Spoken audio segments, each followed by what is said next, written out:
How to fix Premiere Pro black screen error. So if you want to fix the Premiere Pro black screen error, then what you need to do is just follow the steps. First thing is you just need to simply change the VGA cable of your monitor.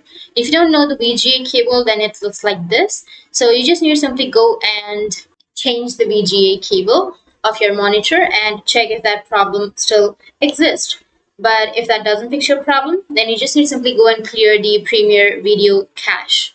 To clear the cache, you can open up the Premiere Pro and go to the edit option. And under edit, you need to go with preferences.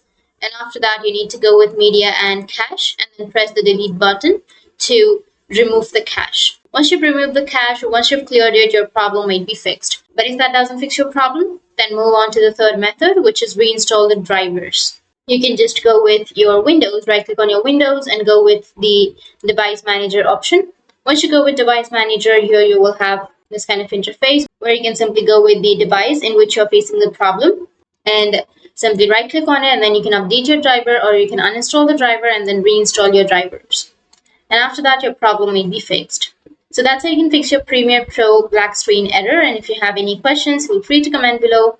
Thanks for watching.